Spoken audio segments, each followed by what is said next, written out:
వచ్చేసరికి మనం వచ్చేసి 4 గ్రంథంలో 29వ అధ్యాయంలో ఉన్నాము. దీనిలో వచ్చేసి మెయిన్‌గా మనకి నారదుల వారి ప్రాచీన భాషీ సంభాషణ. సో, ఇప్పటివరకు మనం ఏదైతే మనం 24, 25 చాప్టర్ నుంచి మొదలుపెట్టి, ఆ పురంజన స్టోరీని మనం నేర్చుకుంటూ 28 వరకు వచ్చింది.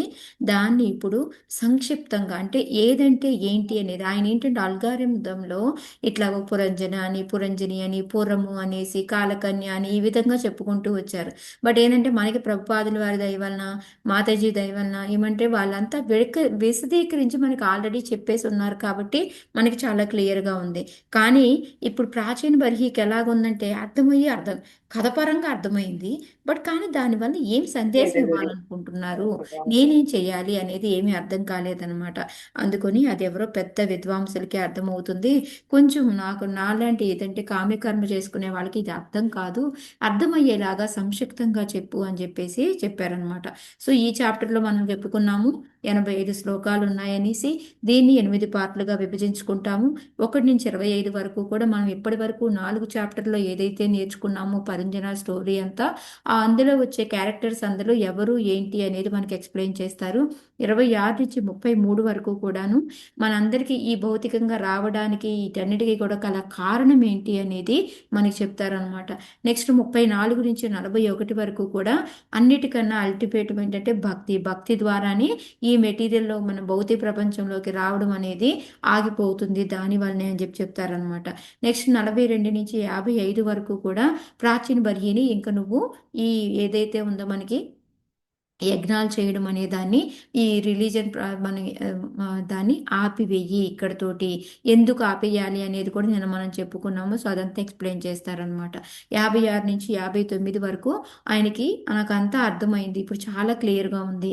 నాకు ఇంతకుముందు చెప్పిన గురువులకి నువ్వు చెప్పిన దానికి చాలా తేడా ఉంది. నాకు ఈ భక్తి అంటే ఏంటి, వైరాగ్యం అంటే ఏంటి, ఇవన్నీ కూడా నాకు డిఫరెన్సెస్ అన్నీ కూడా తెలిసాయి.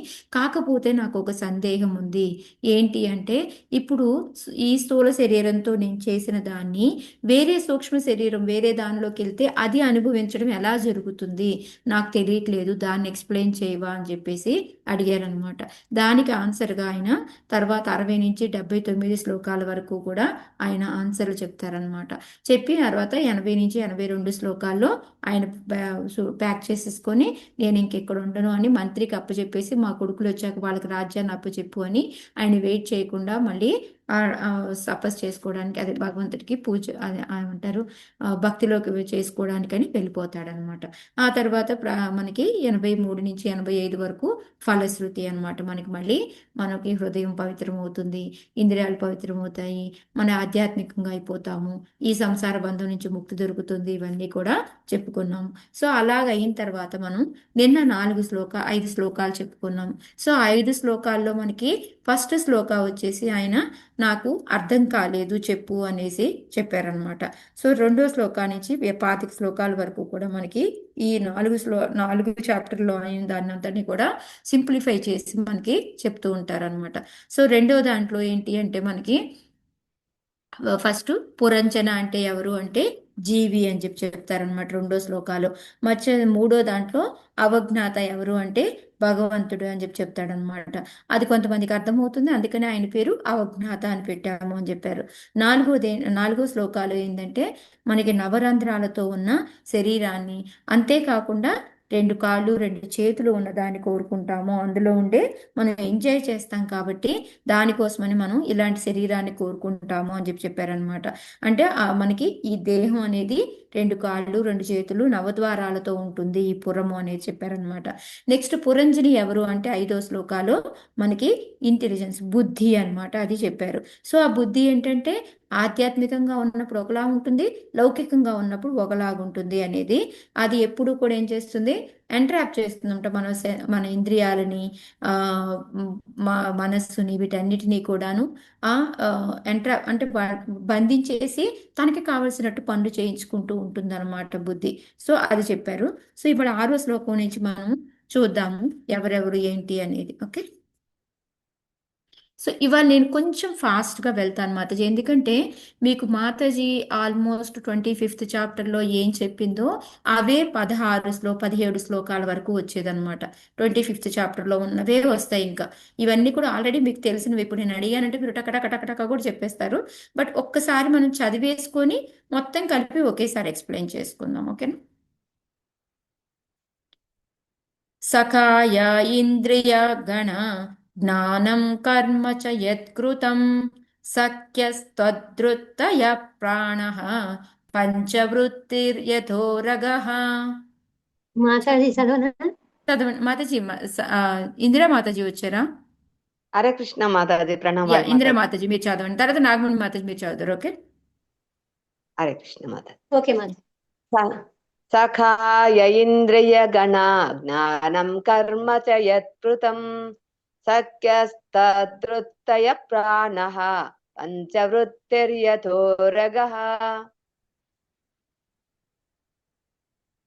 5 కర్మేంద్రియములు, 5 జ్ఞానేంద్రియములు పురంజని యొక్క మిత్రులు. జ్ఞాన సముపార్జనకు మరియు కర్మలో నెలకొనుటకు ఆ ఇంద్రియములు జీవునికి తోడ్పడును. ఇంద్రియ కలాపములే సఖీజన మనబడును.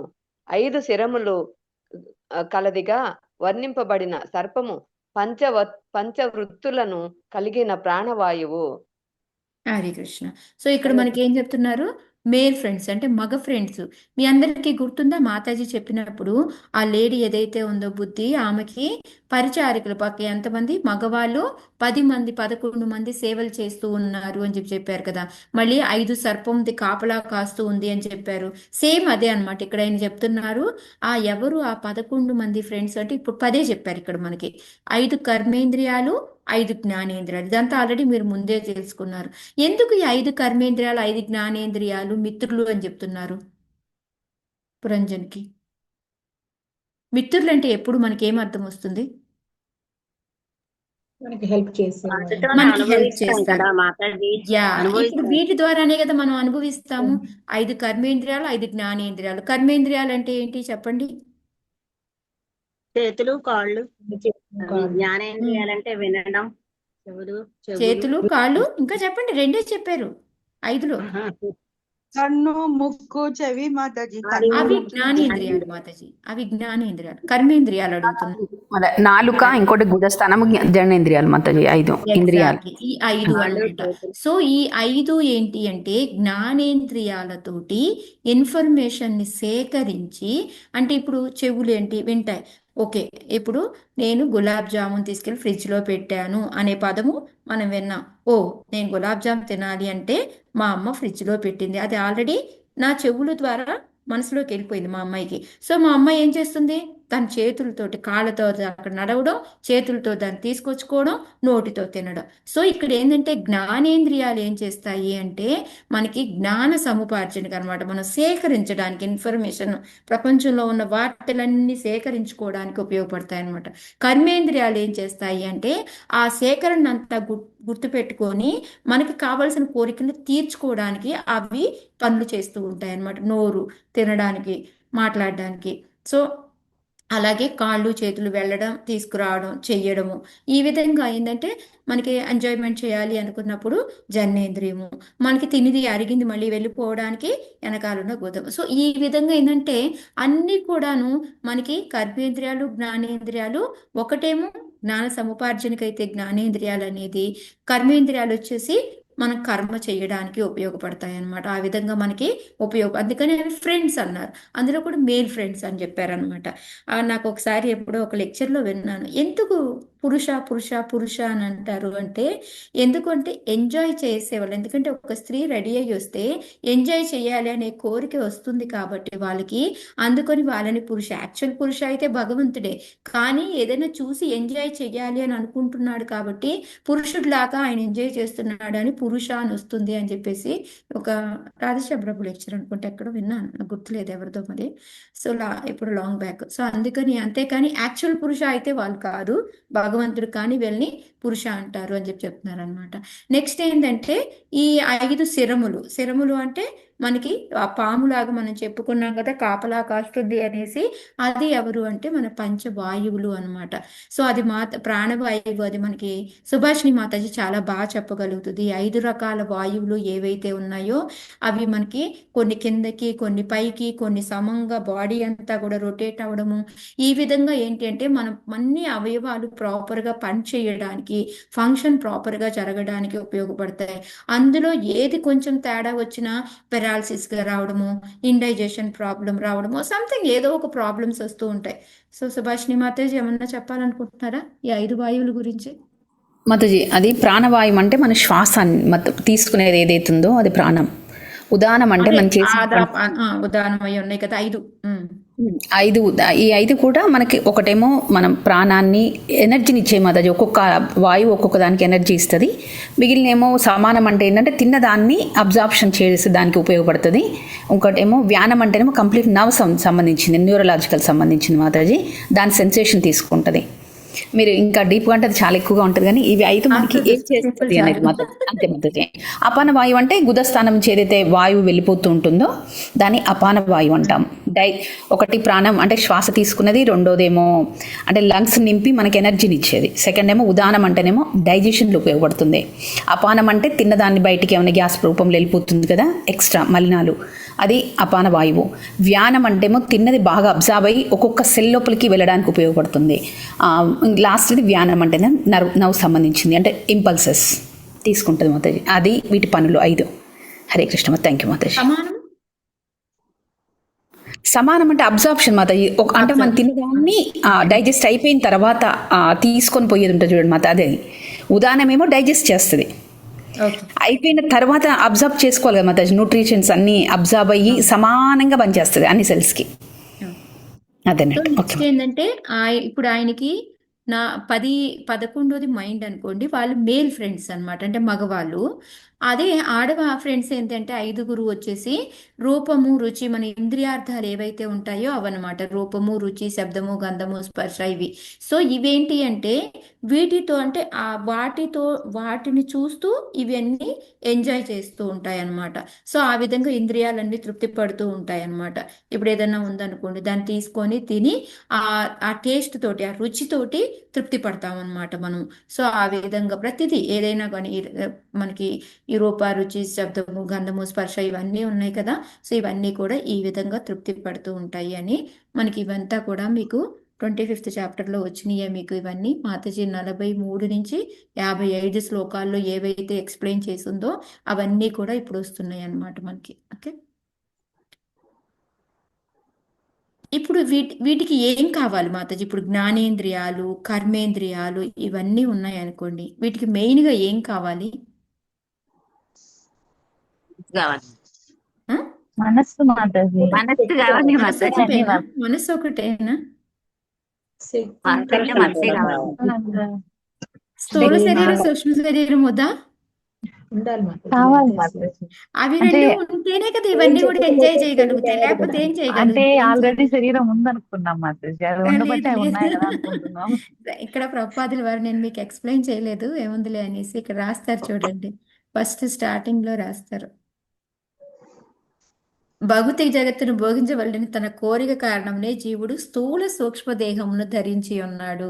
సో ఆ రెండు వచ్చిన తర్వాతే ఇప్పుడు ఈ ఇంద్రియాలు ఇవన్నీ వస్తే ఆ ఇంద్రియాలకి ఎంజాయ్ చేయడానికి కుదురుతుంది అనమాట. ఓకే, అందుకని ఇవన్నీ సాధనాలు అనమాట స్థూల సూక్ష్మ శరీరానికి.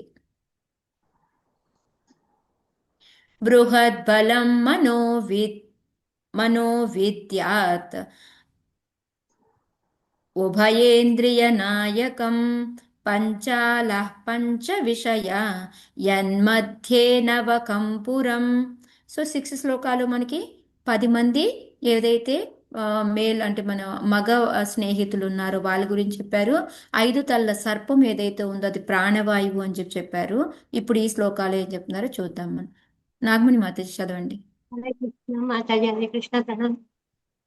బృహద్బలం మనోవిద్యాత్ ఉభయేంద్రియ నాయకం పంచాల పంచ విషయ యన్మధ్యే నవకం పురం. మాతాజీ ఓకే ఓకే ఓకే. ఇతర సేవకులకు నాయకుడైనట్టి 11వ సేవకుడు అని ఎరుగుము. జ్ఞానేంద్రియములు కర్మేంద్రియములు రెండింటికి అతడు నాయకుడు. పంచాల రాజ్యమే 5 ఇంద్రియార్థములు భోగింపబడు స్థానము. ఆ పంచాల రాజ్యము నందే నవద్వారములు కలిగిన దేహమనడి పురము కలదు. హరే కృష్ణ. హరే కృష్ణ. సో ఇందాక మనకి 11 మంది మగ స్నేహితులు అనుకుంటే దాంట్లో ఒకటి ఇంకా రాలేదు. అది ఏంటి అంటే ఈ 10 జ్ఞానేంద్రియాలు కర్మేంద్రియాలు కాకుండా మనస్సు అని చెప్తున్నారు అనమాట. సో ఈ మనస్సు అనేది ఈ జ్ఞానేంద్రియాలు కర్మేంద్రియాలని వాటన్నిటికీ కూడా నాయకుడు అనమాట. సో మనసు ఏం చెప్తే దాని ప్రకారంగా ఇవన్నీ చేస్తూ ఉంటాయన్నమాట. ఇంకా ఏంటి అంటే ఇప్పుడు వీటన్నిటికీ ఎంజాయ్ చేయడానికి భోగించే స్థలం కావాలి కదా. అది ఏంటి అంటే ఇంద్రియార్థాలు, రూపం రసం గంధం మనం ఇందా చెప్పుకున్నాం కదా, అవన్నమాట. సో ఈ మొత్తం కూడా ఈ దేహం ఏదైతే ఉందో నవద్వారాలతో కలిగి ఉంటుంది. దానికి ఈ కర్మేంద్రియాలు జ్ఞానేంద్రియాలు ఇవన్నీ కూడా, సో ఇవన్నీ మీకు తెలిసినవే, సేమ్ అదే. కాకపోతే ఇక్కడ ప్రపాదుల వారు మెయిన్గా మనకి మనస్సు గురించి చెప్తున్నారనమాట. ఇది చాలా బలమైనది. ఎందుకు అంటే మనకి భగవద్గీతలో కూడా వస్తుంది. ఏమొస్తుంది? ఇది మిత్రుడుగా కానీ శత్రువుగా కానీ రెండిటి కింద ఉంటుంది. ఎప్పుడు బాగుంటుంది మనకి? శత్రువుగా ఉంటే లాభమా, మిత్రుడిగా ఉంటే లాభమా మనకి? మనస్సు మనం చెప్పినట్టు మనసు వింటే అది మిత్రుడు అవుతుంది మాతాజీ. మనసు చెప్పినట్టు మనం వింటే శత్రువు అవుతుంది. హరి మనం చెప్పినట్టు వింటేనా? అంటే మనం మనసు చెప్పినట్టు తోచింది విందంటే కదా అది మాతాజీ. అంతే అయిపోయింది. మనం చెప్పినట్టు ఉండదు. మనసు మనకు మిత్రుడు కావాలంటే హరే కృష్ణ. మనసు మన చేతిలో ఉంటే మిత్రుడు, లేకుంటే శత్రువు మాతాజీ. అంటే అలా కాదు మాతాజీ. ఆధ్యాత్మికం వైపు తీసుకెళ్తుంది అంటే అది మిత్రుడు అనమాట. మనల్ని మన ఇంద్రియ సుఖాల వైపు తీసుకెళ్తుంది అంటే శత్రువు. అదే కదా ఉంటుంది మనకి. బంధురాత్మాత్మనస్తస్య ఏనైతే ఆత్మనాజత అనాత్మనస్తు శత్రుత్వే నర్తేతాత్మైవ శత్రువత్. మనస్సును జయించిన వానికి మనస్సే ఉత్తమ మిత్రుడు, కానీ అట్లు చేయజాలని వానికి మనసు గొప్ప శత్రువుగా ఉండిపోవును. సో అప్పుడు ఏమవుతుంది అంటే మనం మన ఇంద్రియ సుఖాల వైపు వెళ్ళిపోతూ ఉంటాం అనమాట. మనం ఇంకా అప్పుడు ఏంటంటే యాక్చువల్గా మనసు తనకి నచ్చింది చేసుకుంటూ ఉంటుంది. మన ఆత్మకి ఏది మంచిదో అది చెయ్యదు అనమాట. అదే మనకి ఫ్రెండ్గా ఉంటే అది మెయిన్గా మనం ఇక్కడ అర్థం. సో ఇక్కడ దాని ప్రపాద గారు చిన్న ఎగ్జాంపుల్ ఇచ్చారు చూడండి. ఉత్తముడుకు కార్యనిర్వహణాధికారి లభించినచో ఆస్తిపాస్తుల వ్యవహారం చక్కగా కొనసాగగలదు, కానీ అతడు చోరుడైనచో అంతయు నశించిపోగలదు. సేమ్ అదే విధంగా ఏంటంటే మన మనస్సు కనుక బద్ధ స్థితిలో ఉందనుకోండి, భౌతిక స్థితి వైపుకి ఉందనుకోండి, అప్పుడు అది మనల్ని చెడు వైపుకి తీసుకెళ్తుందా, లాభం వైపుకి తీసుకెళ్తుందా? బద్ధ స్థితిలో ఉంటే భౌతిక స్థితి శత్రువే అవుతుంది. అదనమాట. సో ఎలాగైతే మనము అంబరీష్ మహారాజు లాగా మనం ముందు నుంచి కూడా మన ఇంద్రియాలన్నిటినీ కూడా భగవంతుడి ఎందే ధ్యానంగా ఉంచాలి. అందుకని ఇది యమ అని అంటారు. అంటే మన ఇంద్రియాలని మన వశంలో ఉంచుకోవాలి. సో గోస్వామి అవుతావా, గోదాస్ అవుతావా, అది నీ మీదకే వదిలేస్తున్నారు. సో ఇప్పుడు నెక్స్ట్ మనకి ఇంకా రాబోయే ఆల్మోస్ట్ 7-8 శ్లోకాల వరకు కూడా ఈ నవద్వారాల గురించి వస్తుంది. ఓకే, సో అది చూద్దాం ఇప్పుడు. సో మనకి ఇప్పుడు 11 ఏమేంటి, మగ ఫ్రెండ్స్ ఏంటి, మగ స్నేహితులు ఏంటి అయిపోయింది. మళ్ళీ ఆడ స్నేహితులు ఏంటి అంటే ఇంద్రియార్థాలు అయిపోయింది. మనకి కాపలా కాసే స్నేక్ 5 తల్ల సర్పం ఏంటి అంటే ప్రాణవాయువు అని తెలిసింది. ఇప్పుడు నెక్స్ట్ అక్షిణీ నాసికే కర్ణౌ ముఖం శిష్ణాగుదావితి ద్వే ద్వే ద్వారౌ బహిర్యాతి యస్తద్దింద్రియ సంయుతః. చదవండి మాతాజీ. ఇవాళ చాలా మంది చదవాలి శ్లోకాలు ఫాస్ట్. సన్యాసం మాత చదవండి. హరే కృష్ణ. చదవనా మాతాజీ? చదవండి. అక్షిణీ నాసికే కర్ణౌ ముఖం శిష్ణగుదావితి ద్వే ద్వే ద్వారో బహిర్యాతి యస్తదింద్రియ సంయుత. నయనములు, నాసికా రంధ్రములు, కర్ణములు అనడి జంట ద్వారములు ఒకచోట స్థితమై ఉన్నవి. నోరు, శిష్ణము, గుదము అనవి కూడా ఇతర ద్వారములు. ఈ నవద్వారములు కలిగిన దేహమునందు ఉంచబడి జీవుడు భౌతిక జగత్తునందు వర్తించుచు రూపరసాది ఇంద్రియార్థములను అనుభవించును. హరే కృష్ణ. ఈ నవద్వారాలు ఏంటి అని చెప్పారు. మనకు అందరికీ తెలుసు, కళ్ళు, ముక్కువి, చెవులువి, ఇవి జంట జంట అన్నమాట. ఇవి 6. తర్వాత ఈ నోరు, శిశ్నము, గుదము. సో ఇవన్నీ కూడా నవద్వారాలు అని. సో ఈ నవద్వారాలతో మనం ఏం చేస్తాము అంటే రూపరసగంధ ఏదైతే ఇంద్రియార్థాలు ఉన్నాయో వాటిని అనుభవిస్తూ ఉంటాము అని చెప్పేసి చెప్తూ ఉన్నారన్నమాట. సో ఆ సాంగత్యం వల్లనే మనం తప్పుదారి పట్టేస్తూ ఉంటాం అన్నమాట. అలా అందుకని మనం ఈ మాయాబంధాల్లో చిక్కుకుంటూ ఉంటాము అని చెప్తున్నారు అనమాట. అక్షిణీ నాసికే అస్యం ఇతి పంచ పురకృతాః దక్షిణ దక్షిణ కర్ణ ఉత్తరాచోత్తర స్మృతః పశ్చిమే ఇత్యదో ద్వారౌ గుదం శిష్ణామిహోచ్యతే.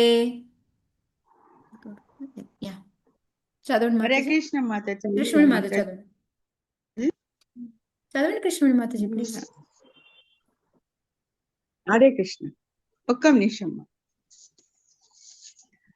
హరే అక్షిణీ నాసికే అస్యమితి పంచం పురః కృతాః దక్షిణ దక్షిణః కర్ణ ఉత్తరాచోత్తరః ఉత్తరాచోత్తరః స్మృతః మాతాజీ పశ్చిమే చోత్తర ఇత్యాదో. స్మృతః.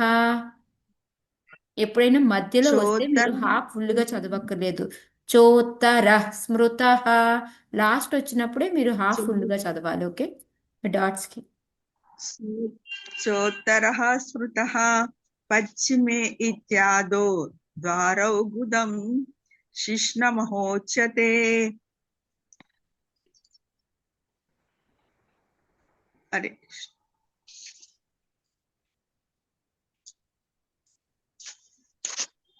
చదవండి మాతాజీ. 2 నయనములు, 2 నాసికా రంధ్రములు, నోరు అనేది 5 ద్వారములు ముందు భాగమున కలవు. కుడి కర్ణము దక్షిణ ద్వారముగను, ఎడమ కర్ణము ఉత్తర ద్వారముగను భావించబడినవి.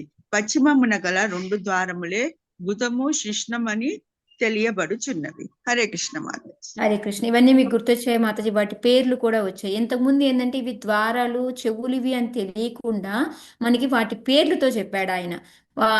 ఇవేమేం పేర్లు అంటారు. మనకి దక్షిణం వైపున ఏమంటారు, కుడివైపుది దక్షిణ ద్వారం కదా, ఈ కర్ణానికి పేరేంటి, ఈ కర్ణానికి పేరేంటి, ఇవన్నీ కూడా మీకు మాతాజీ చెప్పున్నారు. సో అవన్నీ కూడా మళ్ళీ వస్తాయి ముందు ముందు శ్లోకాల్లో. కాకపోతే ఇక్కడ ఏం చెప్తున్నారు అంటే ఇటువైపు దక్షిణము, ఇటు ఉత్తరము, కింద వచ్చేసి మనకి పశ్చిమము, పైన వచ్చేసి తూర్పు అన్నమాట. సో ఈ విధంగా మనకి అయితే ఇక్కడ ప్రపాదుల వారు రాస్తున్నారు తూర్పు దిక్కు అనేది మనకి చాలా ఇంపార్టెంట్. ఎందుకంటే సూర్యుడు తూర్పు దిక్కును ఉదయిస్తూ ఉంటాడు కదా, అలాగే మనకి ఈ పైన ఏవైతే కన్ను, ముక్కు, నోరు ఇవన్నీ కూడా పైనే ఉన్నాయి అని చెప్పేసి, అందుకే అవి అతి ప్రధానం. ఎందుకంటే వీటితోనే కదా మనం విన్నా, చదివినా, టేస్ట్ చూసినా, ఏం తినాలి, ఏం వినాలి అనేది ఇవి కంట్రోల్ చేయగలిగితే ఏమి చూడాలి అనేది ఆటోమేటిక్గా మిగతా మన ఇవి ఈ అంటారు కర్మేంద్రియాలు మనం కొంచెం కంట్రోల్లోకి వస్తాయి అన్నమాట. కత్యోదావిర్ముఖీ చాత్ర నేత్రే ఏకత్ర నిర్మితే రూపం విభ్రాజితం తాభ్యాం విచష్టే చక్షుషేశ్వరః. హరే కృష్ణ. చదవండి గీతా మాతాజీ. కద్యోతావిర్ముఖీ ఛాత్ర నేత్రే ఏకత్ర నిర్మితే రూపం విభ్రాజితం తాభ్యాం విచష్టే చక్షుషేశ్వరః. ఖద్యోతము, అనిర్ముఖి అని వర్ణింపబడిన 2 ద్వారములు ఒకే చోట ఉన్నట్టి 2 కన్నులు. విభ్రాజితమను నామము కలిగిన పట్టణము రూపమని తెలుసుకునుము.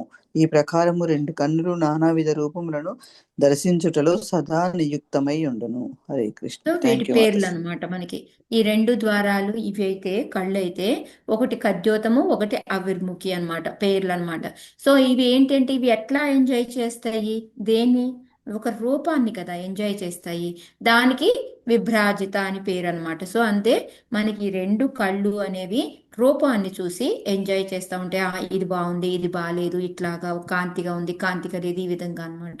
సో అందుకని దర్శించడంలో అవి ఉంటాయి అని చెప్తూ ఉన్నారు అనమాట.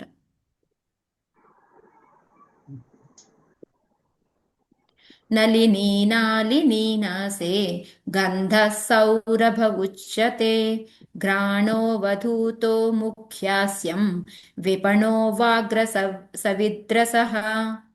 హరే కృష్ణ హరే కృష్ణ మాతాజీ మాతాజీ. చదవనా? చదవండి ఎంఎస్ లక్ష్మణ.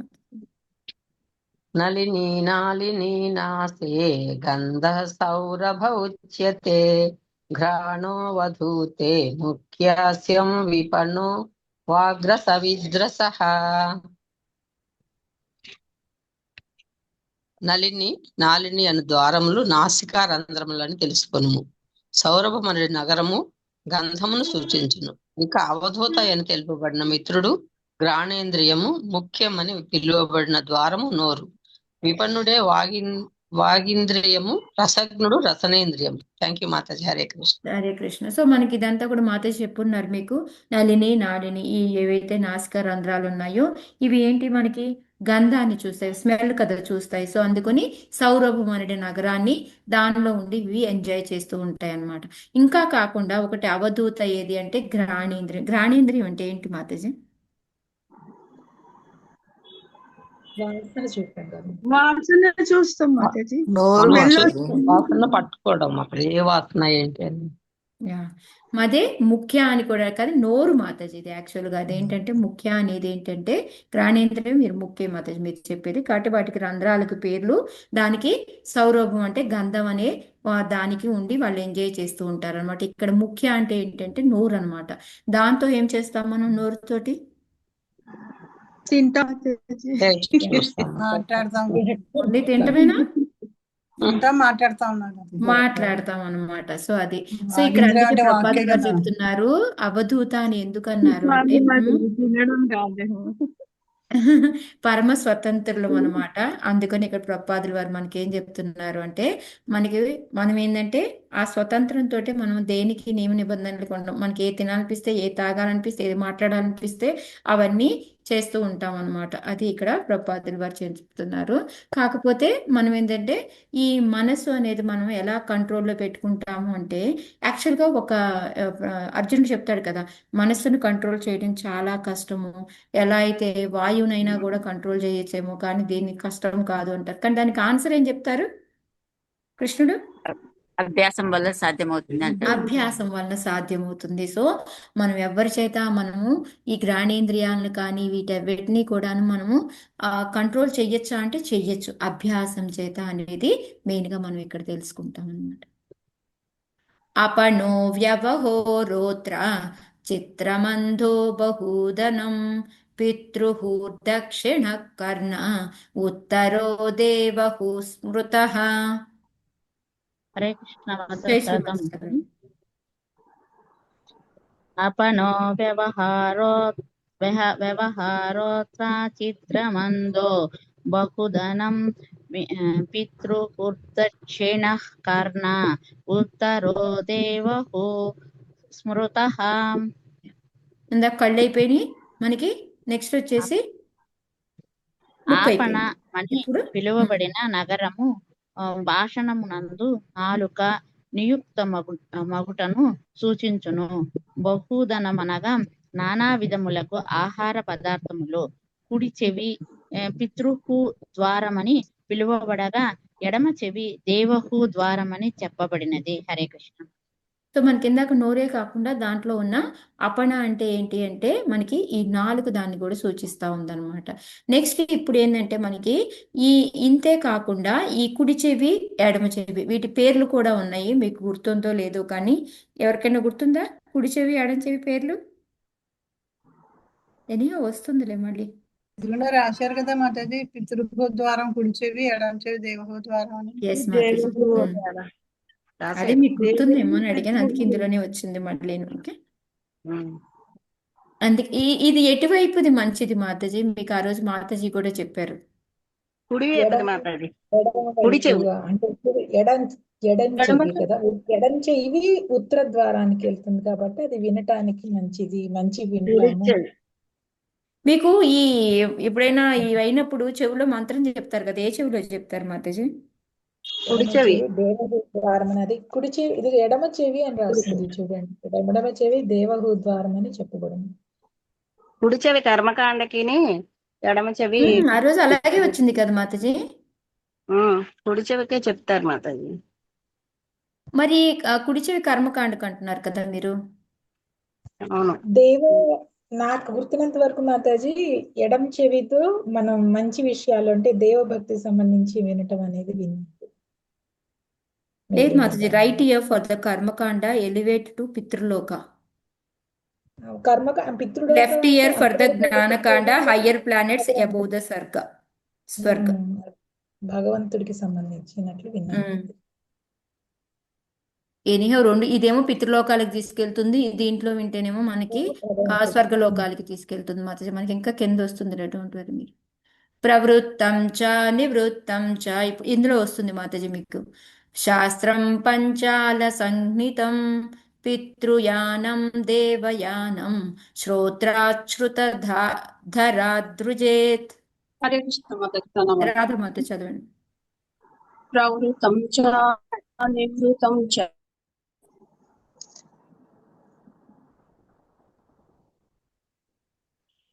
రాధామాతాజీ. ఎడమ చెవే మాతాజీ. ఆధ్యాత్మికంగా వినేది ఎడమ చెవే. ఎడమ చెవే మాతాజీ, నాకు అదే గుర్తుంది. ఎడమ చెవే మాతాజీ. అదే ఇందాక అదే నేను కన్ఫర్మ్ అని మళ్ళీ మీరు అడిగేసరికి అమ్మో నేనేమైనా డబ్బులు అవును. రాధామాతాజీ ఏమయ్యారు మీరు? వెనక్కి వెళ్ళి వెనక శ్లోకంలో చూశాను మాతాజీ. చదవండి మాతాజీ. మాతాజీ పైకన్నా మీరు చదివింది వినిపించలేదు. శ్లోకం చదవండి మాతాజీ. ఇప్పుడు వచ్చింది మాతాజీ. నారదముని పలికలు దక్షిణ పంచాలమని తెలుపబడిన నగరము ప్రవృత్తి విధానమును కామ్యకర్మల యందు ఇంద్రియభోగ పద్ధతి ఉపదేశించబడిన శాస్త్రములను సూచిస్తుంది. ఉత్తర పంచాలమని తెలుపబడిన వేరొక నగరము కామ్యకర్మలను తగ్గించుటకు జ్ఞానమును వృద్ధి చేయుటకు ఉద్దేశించబడిన శాస్త్రములను సూచించును.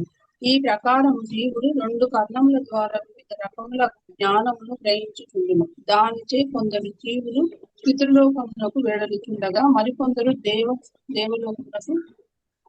దేవలోకమునకు వెడలుదురు.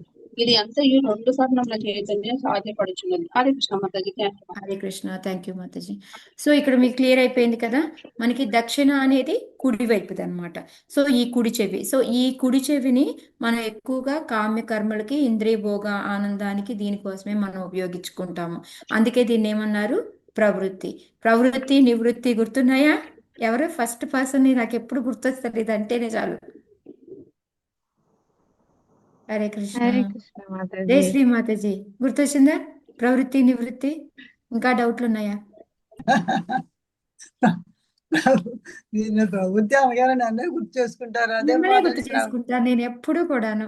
చదివేటప్పుడు కూడా అనుకున్నాను, ఓకే మాతాజీని అడగాలి ఈ క్వశ్చన్ అనుకున్నాను నేను. సో ప్రవృత్తి మార్గం అంటే ఏంటంటే మనం ఎంజాయ్ చేసుకుంటూ వెళ్ళేది. నివృత్తి మార్గం అంటే ఏంటంటే మనకి ఈ బర్డెన్స్ తగ్గించుకుంటూ భగవంతుడి వైపు వెళ్ళేది. ఇది ఒక్క ఇలా గుర్తుపెట్టుకోండి, ఈజీగా ఉంటుంది మీకు. ఓకే, సో ఇక్కడ ఇదంతా మనకి రైట్ సైడ్ దంతా కూడా ప్రవృత్తికి, ఈ నెక్స్ట్ ఇది లెఫ్ట్ సైడ్ దంతా కూడా మనకి నివృత్తికి అన్నమాట. సో ఇటు నుంచి ఏమో జ్ఞానం ఎక్కువ సేకరిస్తాము, ఇటువైపు నుంచి ఎంజాయ్ చేయడానికి ఉపయోగపెడతాము. ఇందుకే ఇందా చెప్పుకున్నాం కదా మనం, ఈ కుడి చెవి ద్వారా అయితేనేమో మన పితృలోకాలకి, అందుకే పితృహు అంటాము. ఈ ఎడం చెవిది ఏంటంటే దేవహు అంటాం. మనం అట్లీస్ట్ స్వర్గలోకాలకి, దేవతా లోకాలకి మనం వెళ్ళగలుగుతాం అనమాట.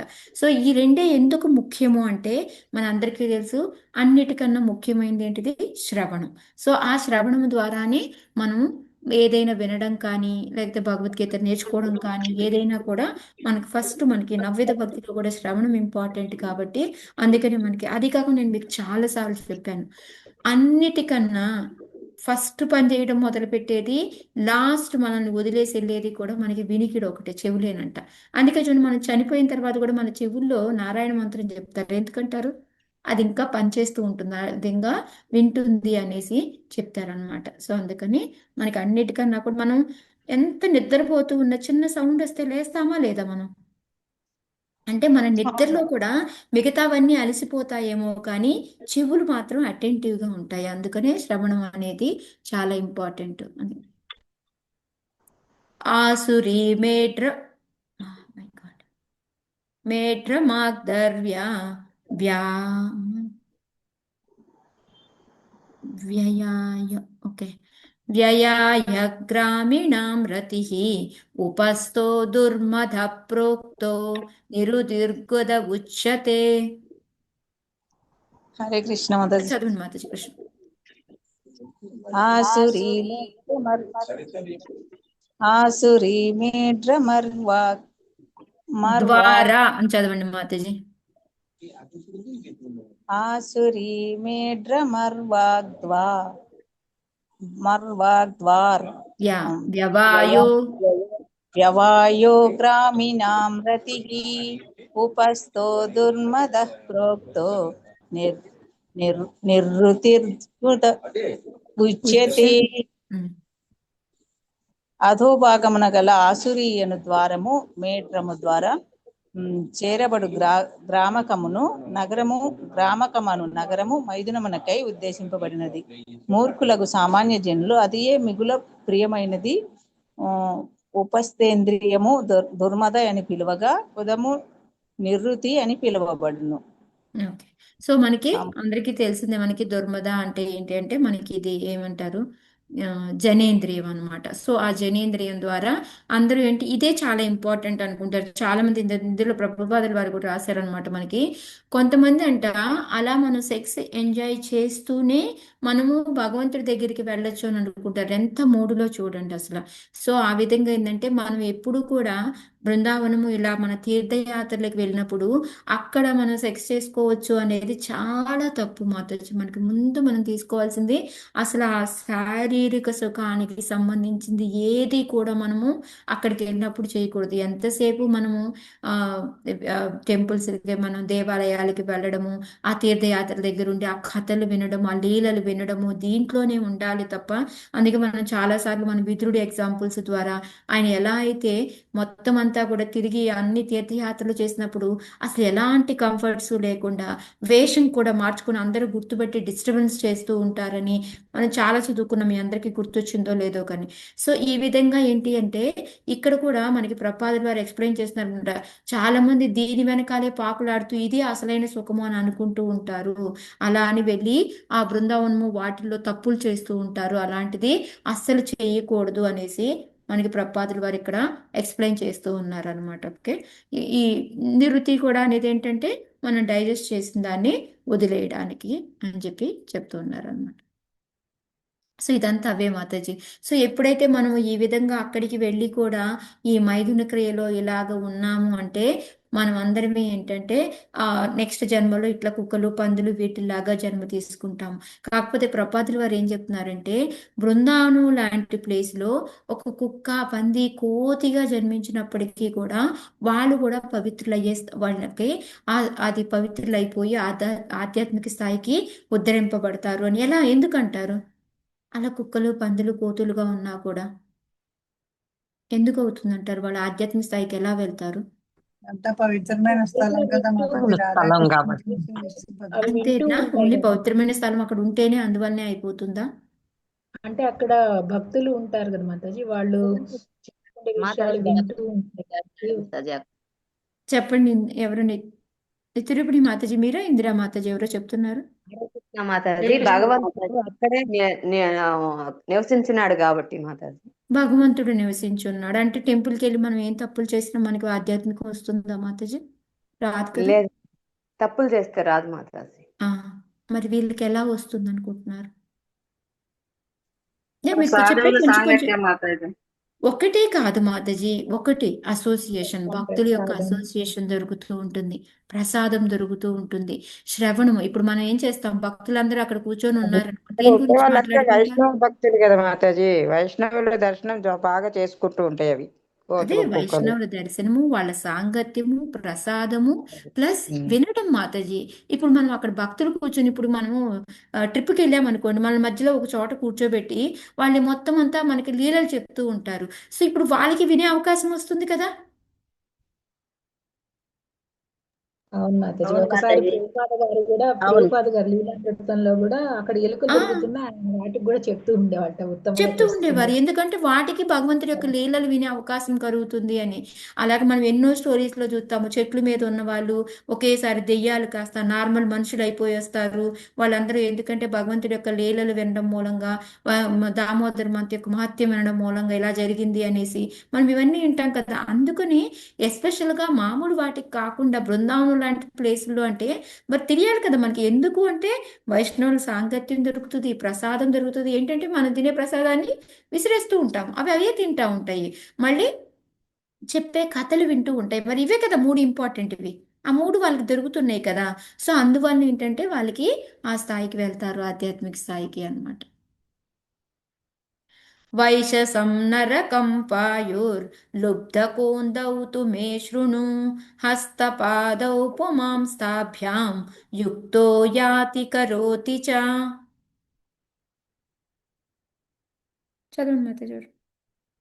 హరే కృష్ణ మాతాజీ. వసుంధర మాతాజీ. వైశసం నరకం పాయుర్లుబ్ధకోందో తు మే శృణు హస్తపాదో పుమస్తాభ్యాం యుక్తో యాతి కరోతి చాం. పురంజనుడు వైశసమునకు వెడునునని చెప్పినప్పుడు దాని భావం అతడు నరకమునకు వెడునుననియే. అతడు లుబ్ధకుడు అను వానిని అనగా గుతమును కర్మేంద్రియమును కూడి ఉండును. గతమున నేను తెలిపినట్టు ఇరువురు అందసకులు కరచరణములు తెలుసుకునము. వారి సహాయము చే జీవుడు అన్ని కార్యములను చేయుచు అటు ఇటు చరించుచుండును. అదే హరే కృష్ణ. సో ఈ పురంజనుడు వైశస్యము అంటే ఏంటంటే మనకి ఏదైతే మనం నిరుతి అన్నామో అది మనకి ఈ రెక్టం ఉంది కదా, మనకి ఏంటంటే గుదం అంటాం కదా. సో అదనమాట. సో దానివల్ల ఏమవుతుంది అంటే మనకి అది మనం చూడండి మోషన్ అది వెళ్ళేటప్పుడు కొంచెం బాధాకరంగానే ఉంటుంది మనకి. అది కాకుండా ఇక్కడ ఏంటి అంటే అది నరకాన్ని కూడా సూచిస్తుంది అని చెప్పి చెప్తూ ఉన్నారనమాట.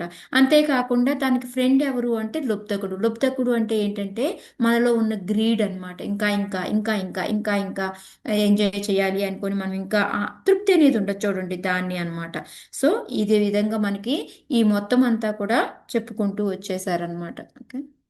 సో అందులో వీళ్ళిద్దరూ ఎవరు గతం తెలిపినట్టు ఇరువురు అందసకులు కరచరణములని తెలుసుకోను. ఎందుకంటారు అందసకులు కరచరణ చేతులు కాళ్ళు? అంటే వాటికి మంచి చెడు విచక్షణ ఏం తెలియదు.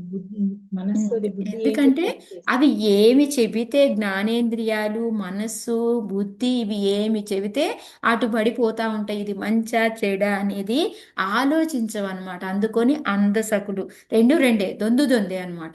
సో రెండు ఏంటి మైండ్ ఏం చెప్తే లేకపోతే బుద్ధి ఏం చెప్తే మిగతా జ్ఞానేంద్రియాలు ఏం చెప్తే పో తేపో ఉంటాయి. సో ఇవన్నీ కూడా వాటిని కంట్రోల్ చేస్తూ ఉంటాయి అనమాట. అందుకని అవి అటు ఇటు వానికి జీవుడికి సహాయం చేయడానికని కార్యాలు చేస్తూ అటు ఇటు చరిస్తూ ఉంటారు అని చెప్పి ప్రపాదుల వారు నారదుల వారు చెప్తున్నారు అన్నమాట. అంతఃపురం చ హృదయం విఘూచిర్మన ఉచ్యతే తత్ర మోహం ప్రసాదం వా హర్షం ప్రాప్నోతి తద్గుణైః. హరే కృష్ణ మాత చదవాల మాతాజీ. చదవండి. అంతఃపురం చ హృదయం విశూచిర్మన ఉచ్యతే తత్ర మోహం ప్రసాదం హర్షం ప్రాప్నోతి తద్గుణై. అంతఃపురం అను పదము హృదయమును సూచించును. అంతటను చనునది అను అర్థం కలిగిన విషయమును అను పదము మనస్సును విశూచిన అను పదము మనస్సును సూచించును. అట్టి మనస్సునందే జీవుడు ప్రకృతి గుణ ప్రభావమును అనుభవించుచుండును. ఆ ప్రభావము కొన్ని మాళ్ళు మోహమును, కొన్ని మాళ్ళు ప్రసన్నత్వమును, మరికొన్ని మాళ్ళు హర్షమును కలుగజేయుచుండును. హరే కృష్ణ మాత. హరే కృష్ణ. సో మనకి హృదయము మనస్సు ఈ రెండు కూడా చాలా ఇంపార్టెంట్. సో మన హృదయంలోనే లోపల మనస్సు కూడా ఉంటుంది. సో ఈ హృదయం అంటే ఏంటంటే మొత్తం ఆవరించి ఉంటుంది అనమాట. సో అది మనకి ఏమని పిలుస్తున్నారు? పేరేంటి మాతాజీ నేను మర్చిపోయాను. అంతఃపురం. ఓకే. మన అంతఃపురం ఏంటి, రాణి లోపల అంతఃపురంలో ఉంటుంది అని చెప్తున్నారు కదా. సో ఆ అంతఃపురం అనేది మనకి హృదయం అనమాట. అది మొత్తటం కూడా ఉంటుంది. దాంట్లోనే మళ్ళీ మనకి మనస్సు అనేది కూడా ఉంటుంది. ఈ మనస్సు ఏం చేస్తుంది అంటే మనకి ఈ ప్రకృతి గుణ ప్రభావాలను బట్టి అది చేస్తూ ఉంటుంది. సో ఆ ప్రకృతి గుణ ప్రభావం బట్టి ఆ మిగతా పనులు ఈ జ్ఞానేంద్రియాలకి కర్మేంద్రియాలకి చెప్తుంది. సో దాన్ని బట్టి మనం పని చేస్తాము. అప్పుడు ఏమవుతుంది, ఒక్కొక్కసారి మనకి మోహానికి గురి చేస్తుంది, ఒక్కోసారి ఆనందాన్ని కలిగిస్తుంది, ఒక్కోసారి కొంచెం హ్యాపీగా ఉంటాం అన్నమాట. ఆ విధంగా అంటే మరి సంతోషం ఆనందానికి కొంచెం కొంచెం తేడా ఉంటుంది కదా. ప్రసన్నత్వము హర్షము అంటే అదనమాట. ఒక్కొక్కసారి చాలా సంతోషంగా ఉంటాం, ఒక్కొక్కసారి ఆనందంగా ఉంటాం, ఒక్కోసారి ఇంకా ఇంకా చెయ్యాలి అని ఇంకా ఇంకా ఎంజాయ్ చేయాలి అనిపిస్తూ ఉంటుంది అనమాట. సో ఇదంతా దేని వలన అవుతుంది అంటే మన మనస్సు ఆ ప్రకృతి గుణ ప్రభావం వలన జరుగుతుంది అని చెప్పేసి చెప్తున్నారు. సో మనకి గుణ సాంగత్యం మూలంగానే ఈ మనస్సు అయితే ఏమి, హృదయం అయితే ఏమి, బుద్ధి అయితే ఏమి, ఇవన్నీ కూడా వీటి కింద ఏదైతే ఈ గుణ సాంగత్యం మూలంగా దాన్ని చెప్పినట్టుగా వింటూ ఉంటాయి. సత్వగుణం మీద ఉంటే ఒకలా పనిచేస్తాయి, మళ్ళీ తమో గుణంలో ఉంటే ఒకలాగా ఉంటూ ఉంటుంది, రజో గుణంలో ఉంటే ఒకలాగా ఉంటూ ఉంటుంది. చూడు, మార్నింగ్ పొద్దున్నే కూర్చుంటాం, చాంటింగ్కి చాలా బాగుంటుంది. అదే మనం రాత్రిపూట కూర్చుందామంటే ఏమవుతుంది మనకి చాంటింగ్, బాడీ ఏం మనకి మైండ్ ఏం చెప్తుంది, చాలే పడుకో పడుకో అంటూ ఉంటుంది. దానికి తగ్గట్టు కళ్ళు కూడా స్ట్రైన్ అయిపోయాలి, చేతులు కూడా నొప్పులు పుడుతున్నాయి, ఇంకా అన్నీ చెప్పడం మానేస్తాయి. అన్నీ కూడా ఇంకా బుద్ధి కూడా ఏం పర్వాలేదు, రేపు చేసుకోవచ్చు, ఏం పర్లేదు, ఫాదర్ గారు చెప్పారు ఇవాళ అవ్వకపోతే చాంటింగ్ పెండింగ్ ఉంటే రేపు చేసుకోవచ్చు అని. సరే పొద్దున్నే చేసేద్దాం, ఏం పర్లేదు, వెళ్ళి పడుకో అంటున్నమాట. సో ఈ విధంగా ఏంటంటే మనల్ని ఆ ప్రకృతి యొక్క గుణాల ద్వారా మన మనసు బుద్ధి కూడా పనిచేయడం మొదలు పెడుతూ ఉంటుంది. అందుకే మనం ఆ గుణాల ఎఫెక్ట్ మన మీదకి రాకుండా వాటిని వస్తున్నా మనని ఆ బుద్ధితోటి వాటిని కట్ చేసుకుంటూ ఉండాలన్నమాట.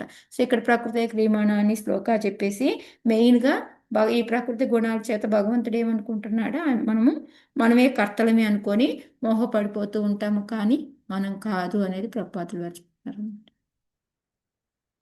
మాతాజీ మీరు రెడీగా ఉన్నారా? ఓకే, ఒక శ్లోక చెప్పి ఆపేస్తాను. యథా యథా విక్రియతే గుణాక్తో వికరోతి వా తథా తతో ప్రదష్టాత్మా తద్వృత్తిరను కార్యతే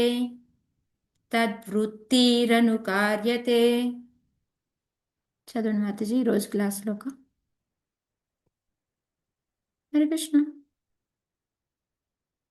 హరే కృష్ణ మాతాజీ. చదవండి పద్మాంశ. యథా విక్రయతే గుణాక్తో వికరోతి వా తద్ధా తద్ధోపద్రష్టాత్మా తద్వృత్తిరను కార్యతే. రాణి అనగా మనుజుని బుద్ధి అని గతమున వివరించబడినది. అతడు మేలుకొని ఉన్నప్పుడు లేదా నిద్రించుచున్నప్పుడు ఆ బుద్ధి విభిన్నములకు పరిస్థితులను సృష్టించుచుండును. కలుషితమగు బుద్ధిచే ప్రభావితుడై జీవుడు ఏదియోనొకటి ఆలోచించుచు బుద్ధి యొక్క కారణములని అనుసరించు. హరే కృష్ణ. కార్యకారణములు ఎవరు మాతాజీ మనకి? Thank you. భగవంతుడే. నేను మాతాజీ దానికి ఎంతసేపు ఆగారు అందరూను మాతాజీ చెప్పే వరకు.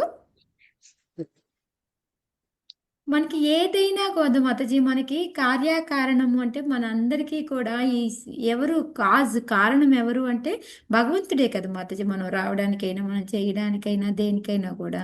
కాకపోతే దానికి ఏంటంటే మన బుద్ధి అని చెప్తూ ఉండేది నేనే చేశాను. ఇందాక అనుకున్నాం కదా, ప్రకృతి కృమణాన్ని గుణై కర్మాని సర్మస. సో అహంకారం మూడు ఆత్మ కర్తాహమితి అంటే నేనే చేస్తాను అనుకుంటున్నాం, కానీ మనం ఏమీ చేయము, మొత్తం కూడా భగవంతుడే. ఏ శ్లోకాలు వస్తుంది మనకి 18th చాప్టర్ 17 అధిష్టాన తథా కర్మ, అదే శ్లోక కూడా వస్తుంది. 18th చాప్టర్ 18th చాప్టర్ అయినా మాతాజీ 18 మనకి అయితే ఐదు కారణాలు ఉన్నాయి. 5లో ఏది చూసుకున్నా కూడా మనది లేనే లేదు, 5 కూడాను. సో ఈ విధంగా ఏంటంటే మనకి ఈ రాణి అనేది ఎవరు అంటే బుద్ధి, ఎందుకంటే అంతఃపురంలా ఉంటుంది కదా, అందుకని లోపలే మనకి మనసు బుద్ధి అన్నీ కూడా ఉంటాయన్నమాట. సో అవి ఏంటి అంటే మనం మేల్కొని ఉన్నప్పుడు నిద్రిస్తూ ఉన్నప్పుడు రకరకాలుగా పనిచేస్తూ ఉంటుంది అనమాట మన బుద్ధి. సో దాని ప్రకారంగా కార్యకారణాలు చేయడం, దాని ప్రకారంగానే ఒకసారి ఆనందం, ఒకసారి దుఃఖం, ఈ విధంగా రకరకాలుగా వస్తూ ఉంటాయి.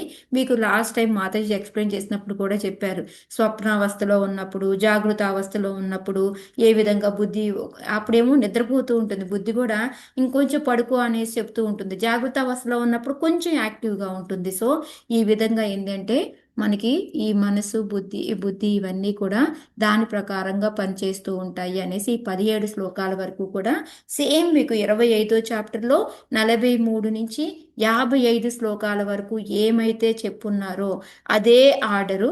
కాకపోతే వాటిని డీకోడ్ చేసుకుంటూ మీకు వాటి పేర్లతో పాటు, ఇప్పుడు నళిని, నాళిని అంటే అవేంటి, నాసికా రంధ్రాలు అని. సో ఈ విధంగా మనకి నివృత్తి అంటే ఏంటిది, ఇవన్నీ ప్రవృత్తి అంటే ఏంటి, ఇవన్నీ పేర్లు మనకి ఏమేంటి, వాటిని ఏమంటారు అని, మగ స్నేహితులు అంటే ఎవరు, ఇవన్నీ కూడా అంతఃపురం అంటే ఏంటిది, ఇవన్నీ చెప్పుకుంటూ వచ్చారనమాట. ఓకే, సో ఈ రోజుతో ఇక్కడ ఎండ్ చేద్దాము. ఈరోజు హనుమాన్ జయంతి సందర్భంగా మనందరికీ మాతాజీ కొంచెం ఒక 15 నిమిషాలు ఒక క్లాస్ చెప్తారు. సో అందరూ దాని హరే కృష్ణ మాతాజీ. అందరికీ హనుమ జయంతి శుభం. వానరయూథ ముఖ్యం శ్రీరామదూత్యం శిరసా నమామి. ఎత్ర ఎత్ర రఘునాథ కీర్తనం తత్ర తత్ర తుమస్తకాంజలిం బాష్పవారి పరిపూర్ణలోచనం మారుతిం నమత రాక్షాంతకం. హరే కృష్ణ. ఈరోజు పొద్దున నేను ప్రసన్నలక్ష్మి మాట్లాడుతున్నప్పుడు అనిపించింది, హరే ఇంత విశిష్టమైన రోజు, మనము నవవిధ భక్తుల్లో రహస్యమనంగానే తలుచుకునేది హనుమంతుల్ని. అటువంటి హనుమంతుడిని మనం ఆయన గురించి 4 ముక్కలు మాట్లాడాలి కదా అనుకున్నాము.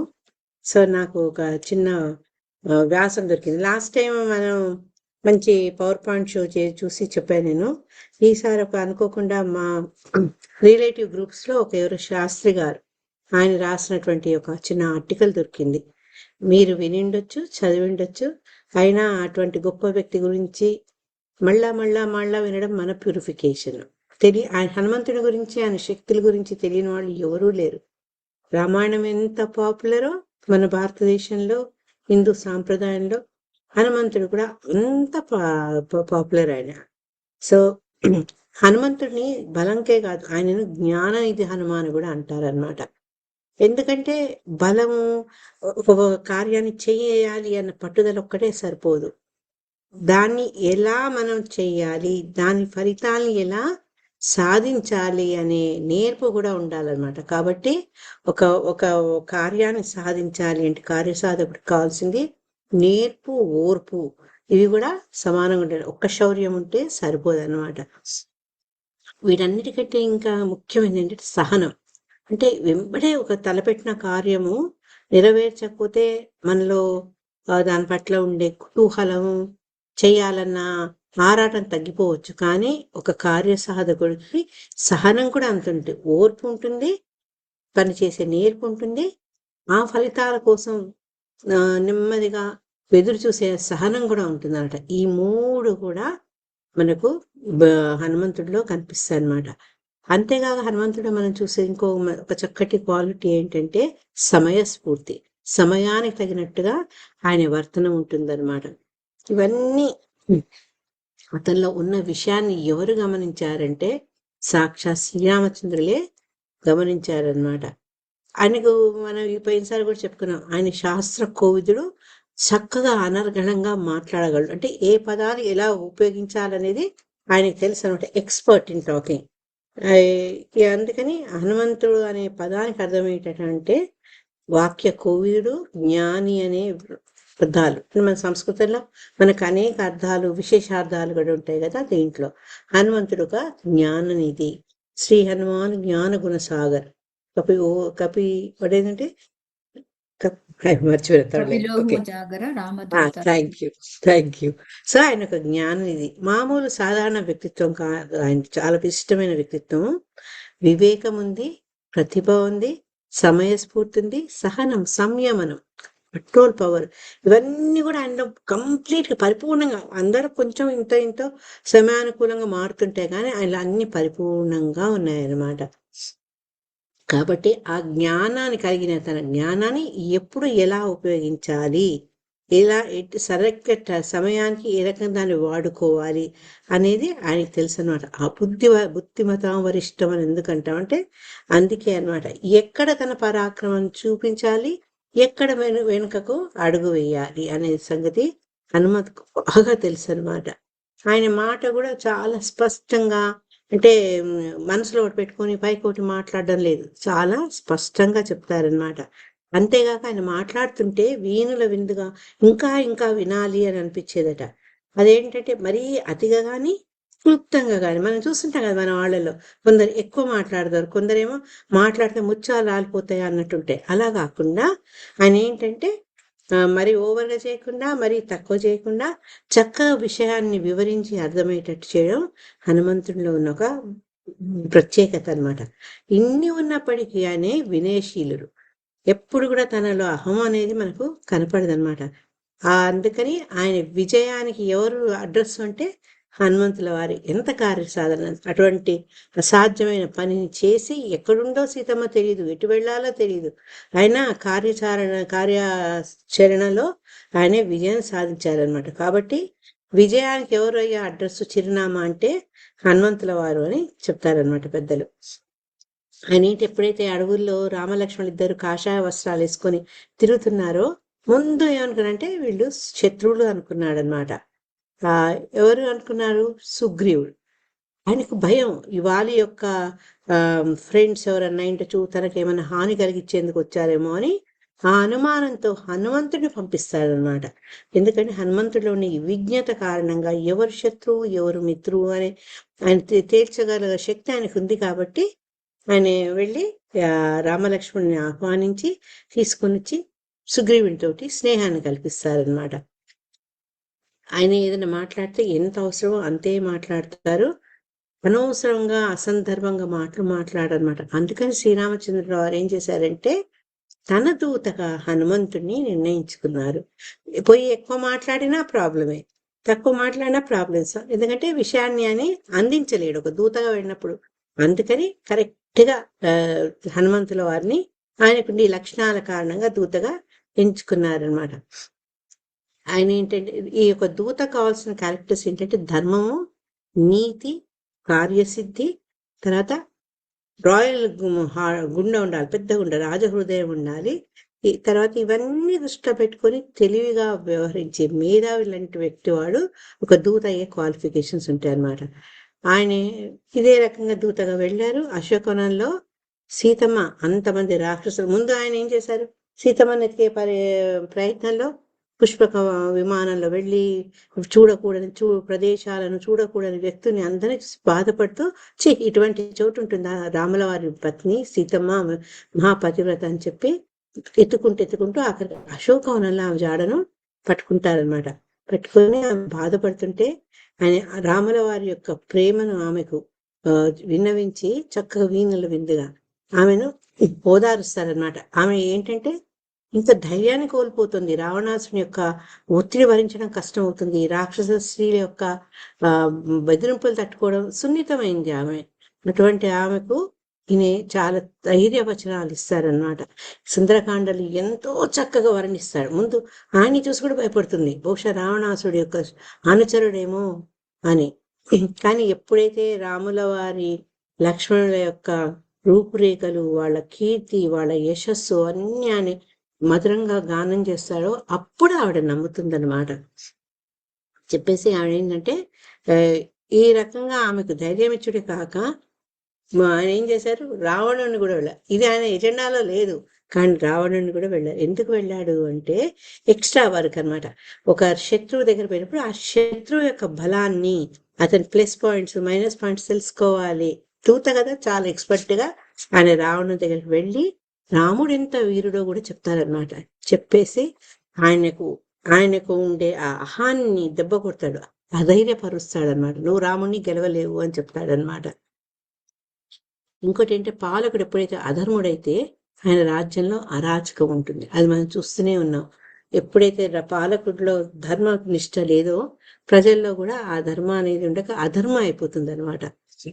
దానివల్ల రాష్ట్రాలు నశించే అవకాశం ఎక్కువ ఉంటుంది. ఇంకోటి స్త్రీని ఎప్పుడైతే దుఃఖిస్తారో, ఎత్రనారి అని చెప్తారు మన పూర్వీకులు.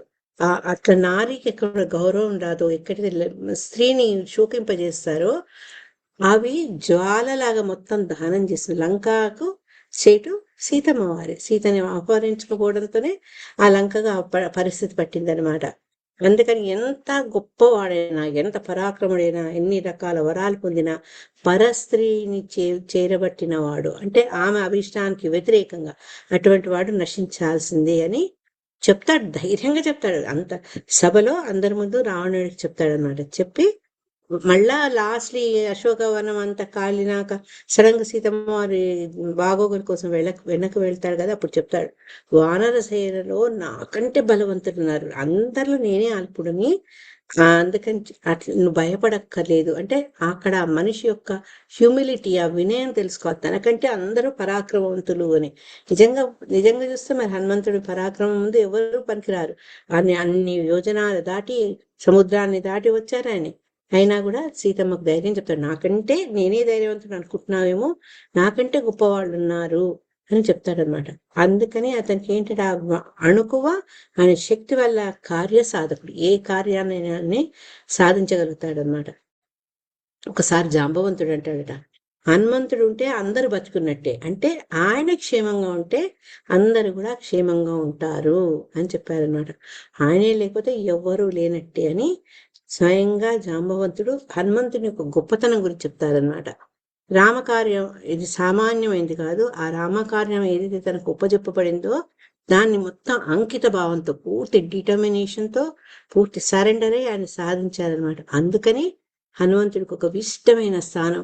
ముఖ్యంగా సుందరకాండలో ఆయన ఎట్లా అంటే దేదీప్యమాన ఒక దీపంలాగా వెలుగుతున్నాడు అన్నమాట హనుమంతుడు. ఆయన రావడం దగ్గర నుంచి మొదలు పెడితే జాంబవంతుడు వాళ్ళందరాన్ని ప్రోత్సహించడం, ఆయన రావడము, సముద్ర లంఘనం చేయడము, లంకకు రావడము, లంకిని ఆమెను శిక్షించడం, ఈ రకంగా మొత్తం హనుమంతుడి గురించే ఉంటుంది సుందరకాండ. ఆయన అందుకే జ్ఞాననిధి, నిత్య పూజుడు. ప్రతి ఒక్కళ్ళు ఎవరైతే రాముని అర్చిస్తారో వాళ్ళందరూ కూడా హనుమంతుడిని కూడా అదే రకంగా అర్చిస్తారు. ఎందుకంటే రాముల వారి నుంచి విడిపడ్డ సీతమ్మ కనుక్కొని మళ్ళా సీతమ్మని రాముల వారి దగ్గరికి తీసుకెళ్ళే గొప్ప మహత్ కార్యాన్ని చేసిన సేవకుడు అనమాట ఆయన. అయితే మనకందరూ తెలుసు, సూర్యుడి యొక్క వేడిని తట్టుకునే శక్తి ఎందుకు వచ్చింది హనుమంతుడికి అంటే దానికి మనకు రామాయణంలో చూసుకున్న పరాశర సంహిత ఆట, ఇంకోటి స్కంద పురాణం, వీటన్నిటి మూలంగా వాటిని పరిశీలన చేస్తే మనకు 3 కారణాలు చెప్తారట. 3 కారణాలు మొదటి ఏంటంటే ఆయనకు జన్మతః వచ్చిన వరాలు. మనందరూ తెలుసు ఆయన ఎప్పుడైతే ఇంద్రుని యొక్క వజ్రాయుధంకి పడిపోతాడో అప్పుడు అందరు దేవతలు వచ్చి ఆయనను ఆశీర్వదిస్తారు. ఎందుకంటే తను వాయుదేవుని యొక్క అంశ, వాయుపుత్రుడు. అందుకని ఈయన ఏమంటారంటే వాయువు అగ్నికి తండ్రి, వాయోరగ్ని అని వేదం చెప్తుందన్నమాట. అగ్ని వాయువును కాల్చలేదు. అందుకే ఇక్కడ వాయు యొక్క అంశ అయినటువంటి హనుమంతుడికి ఏ వేడి గాని, ఏ సూర్య తేజస్సు గాని పనిచేయదు. ఇంకోటి ఏంటంటే ఫస్ట్ జన్మతః వచ్చిన వరబలం, వాయుపుత్రుడు. రెండోది వరాల వల్ల, దేవతల వరాల వల్ల అనమాట. కానీ మనకు తెలిసిందే, మనకు అందరం చదువుకున్నాం, చిన్నప్పుడు సినిమాలో చూసాం, ఆ సూర్యుని చూసి పండనుకొని అతను మింగబోతాడనమాట. అప్పుడు ఇంద్రుడు ఏం చేస్తాడు, వజ్రాయుధంతో పుట్టినప్పుడు హనుమంతుడు మూర్ఛపోతాడనమాట. ఎప్పుడైతే కుమారుడికి ఇటువంటి స్థితి కలుగుతుందో వాయుదేవుడు తండ్రి కదా, మొత్తం గాలిని స్తంభింపజేస్తాడనమాట. అప్పుడు ఇంకేం వాయువు స్తంభించేటప్పుడు ధ్రువ చరిత్రలు కూడా చదువుకున్నా. ఎప్పుడైతే వాయువు వీచదో మొత్తం ప్రకృతి స్తంభించిపోతుంది, ఊపిరి ఆడదు, అంత అలా కల్లోలం అవుతుంది అనమాట. ఇప్పుడు ఇంకా వాళ్ళందరూ వచ్చి బ్రహ్మాది దేవతలు ఇటు వాయువుని బుజ్జగించి ఈ మన హనుమంతుల వారికి అనేక రకాలైనటువంటి వరాలు ఇస్తారనమాట. అది మనకు వాల్మీకి రామాయణంలో బాలకాండ 17వ సర్గలో వస్తుందన్నమాట. అందుకే హనుమ అంటే క్రూకెట్ జా అంటారు. ఆ వజ్రాయుధం దెబ్బకు కొంచెం దౌడ వంకరైపోయింది అనమాట. అంతే, ఆయనకి ఇంకేమీ కాలేదు. కానీ అప్పటికే తండ్రికి కోపం వచ్చిందనమాట. తల్లిదండ్రులు మనం ఏమైనా కొట్టొచ్చు పిల్లలు, ఇంకోళ్ళు ఏమన్నా అంటే భరించలేవు. బ్రహ్మ ఏమన్నాడంటే నతే వజ్జోరనే కస్తే బ్రహ్మదండేన వాపునః, బ్రహ్మదండం బ్రహ్మాస్త్రం కూడా నిన్ను తాకలేదు, నిన్ను వధించలేదు అని ఆయన చెప్పారనమాట. ఇంద్రుడు ఏమన్నాడటంటే వజ్రస్య చనబెత్తవ్యం తవ గాత్రాన్ని మారుతే వజ్రము గాని వజ్రాయుధం కానీ నీ శరీరాన్ని ఛేదించలేదు. అందుకని ఆయన అప్పటి నుంచి వజ్రదేహి అని కూడా పిలువబడ్డారు అనమాట. సూర్యుడు ఏమన్నాడంటే తేజసా మాం సమం కుర్యాం త్వామహం కపి సత్తమ. ఓ వానరోత్తమ హనుమంతుడితో, నా తేజస్సులో 100 వంతు నీకు ఇస్తున్నాను, నా వేడి నిన్ను బాధించదు. ఇంకేంటి, డైరెక్ట్ వరం సూర్యుడి నుంచే వచ్చింది కాబట్టి సూర్యకాంతని బాధించదు. అగ్నిదేవుడు అన్నాడు నత్వం రక్షామి పావక, అగ్ని నిన్ను కాల్చదు. అందుకే లంకా దహనంలో వాళ్ళు ఎన్ని రకాల బట్టలు, ఈ సుందరకాండాలు చెప్తారు, పట్టుబట్టలు, తర్వాత కాటన్ వస్త్రాలు, పాత బట్టలు, కొత్త బట్టలు, రకరకాలు చుట్టి దానికి నూనె పోసి పెడితే లంకనంతా తగలపెట్టాడు కానీ ఆయనకు ఇసుమంతా కూడా వేడి తగ్గలేదు అనమాట. తర్వాత బ్రహ్మచర్య తేజస్సు. ఫస్ట్ ఏమో మనకు చదువుకుంది జన్మత వచ్చిన వరబలం, తర్వాత ఏమో బ్రహ్మ తేజస్సు. ఆయనకు బ్రహ్మచర్యంతో వచ్చిన శక్తి. ఆ జన్మ బ్రహ్మచార్యే కదా మనందరికి తెలుసు.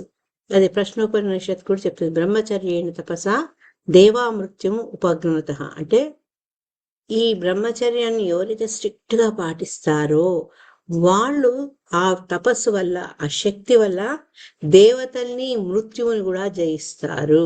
అందుకే అని మృత్యుంజయుడు కూడా. అంతేకాక మనం ఇది చాలాసార్లు భగవంతుడి గురించి వచ్చినప్పుడు చెప్తాం ఊర్ధ్వరేతస్థుడు అని. అంటే ఆయన వీర్యాన్ని ఊర్ధ్వముఖంగా నిలిపిన యోగి. ఆయన దేహం ఎలా ఉంటుందంటే వజ్రం లాగా ఉంటుంది, స్ట్రాంగ్ గా. వేడి గాని చలి గాని ఆయుధాలు గాని ఏవి కూడా అతన్ని ఇబ్బంది పెట్టవు. రామనామ నిష్ట అంటే మనకి ఎప్పుడు భగవంతుని నామమే ఆయన నిష్ట, ఆయన వ్రతం అదే. ఎత్ర రఘునాథ కీర్తనం తత్ర కృతమస్తకాంజలి మనం చదువుకున్నాం కదా. అంటే అటువంటి రామనామాన్నే ఆయన కవచంలాగా, మన నారాయణ కవచం, నరసింహ కవచం అని చదువుతాం కదా. మన విశ్వాసం ఏంటి, భగవంతుని ఎప్పుడైతే ప్రార్థిస్తామో ఆయన నామాలతో వివిధ అంగాలకు కవచంలాగా ఉండి మనకు ఆపదలు జరగవు, ఆపదలు రావని. అటువంటి భగవన్నామాన్ని అతను కవచంలాగా ధరిస్తాడు. కాబట్టి ఎటువంటి సూర్యనారాయణ అని కూడా అంటాం కదా, అటువంటి నారాయణ తేజస్సు హనుమంతుడికి ఏమి కాదు. అందుకని సూర్యుని యొక్క వేడి హనుమంతుడిని ఇబ్బంది పెట్టదు అని చెప్తూ గురు శిష్య సంబంధం 3వ పాయింట్. ఫస్ట్ ఏమో జన్మత, సెకండ్ బ్రహ్మచర్య, 3 గురు శిష్య సంబంధం. ఆయన ఏంటంటే ఎప్పుడైతే సూర్యుని మింగబోతాడో ఇవంతా అయితే కదా వరాలిచ్చుడు. తర్వాత వాయుదేవుడు అంటాడట నువ్వు సూర్యుడి దగ్గరనే శిష్యరీకం చేయమని చెప్తాడు అనమాట. ఈ పరాశర సంహిత బట్టి ఏం చెప్పారంటే హనుమంతుడు సూర్యుని చుట్టూ ముందు వెనక ఎగురుతూ హనుమంతుడు ఒక చోట ఎట్లుంటాడు, ఎగురుతూ వ్యాకరణాలు, వేదాలు, శాస్త్రాలు అన్ని నేర్చుకున్నాడట. సూర్యుడు గురువుకు శిష్యుడు ఎవరు, హనుమంతుడు. మరి గురువు ఒక కారణం వల్ల శిష్యుడికి ఎటువంటి ఇబ్బంది కలగదు. అంతేగాక ఆయన ఏం చెప్పాడు, మత్తేజాంస శంభోతో మమ శిష్యోహి మారుతి అన్నారు సూర్య భగవానుడు. నా తేజస్సుతో భాగంగా పుట్టిన నా శిష్యుడు అని సూర్యుడు చెప్తాడనమాట. అందుకని సుందరాకాండలో ఆయన ఎప్పుడైతే అందరు ప్రోద్బలిస్తే వెళ్తారు కదా లంక కోసం ప్రయాణం చేసినప్పుడు, సూర్యుడు ఎదురొచ్చిన సముద్రంలో ఈ మైనాకుడు లాంటి వాడు వచ్చి మధ్యలో విశ్రాంతి తీసుకో అన్నప్పుడు ఆయన ఏమన్నాడు, లేదు నేను సాయంత్రం లోపల లంకకు వెళ్ళిపోవాలి అన్నాడు. అక్కడ సూర్యుడితో పోటీ కాదు, గౌరవం. అంటే సూర్య నారాయణ అస్తమించకుంటే నేను లంకకు చేరాలి, నా గమ్యాన్ని చేరాలి అని సున్నితంగా మైనాకుడి ఆహ్వానాన్ని అతను కాలదుపుతాడు. అక్కడ గర్వం గాని వ్యతిరేక్తత ఏం లేదు. సూర్య భగవాను అస్తమించే లోపల తన పని అవ్వాలి, అదనమాట. సో ఈ హనుమంతుడి గురించి చెప్పాలంటే వరబలము, బ్రహ్మచర్య బలము, రామభక్తి బలం, ఈ 3 మూలంగానే ఆయన ఎంతో శక్తివంతుడు. అందుకని హనుమాన్ చాలీసాలో మనందరం చదువుతాం. అంటే ఒక్కోసారి మనం రోజు చదివిన దాని మీద బుద్ధి పెట్టము. కాంచన వరద విరాజసు వేష కానన కుండల కుంచిత్ కేశ, బంగారం లాంటి కాంతి. ఆయన కాంతి ఎలా ఉందంటే కనకాన్ని పోలినటువంటి ఆ కాంతి. అది ఎందుకంటే సూర్యుని యొక్క 100వ వంతు తేజం ఆయనకు ఉండబట్టి అటువంటి శక్తి, అటువంటి తేజస్సు ఆయనలో కనిపిస్తుంది. సో అటువంటి హనుమంతుడిని ఎవరైతే సదా రామనామాన్ని తలుస్తూ భగవంతుడిని మనస వాచ కర్మణ సేవిస్తూ ఆయన యొక్క ప్రీతి పాత్రుడైనటువంటి హనుమంతుడిని మనం ఆశ్రయించి మనం కూడా భగవంతుడిని ఆ రకంగా సేవించే శక్తి మనకి ఇవ్వాలని కోరుకుందాం. हरे कृष्णा। हनुमान की जय। वायुपुत्र हनुमान की जय। हरे कृष्णा। హరే కృష్ణ. Thank you.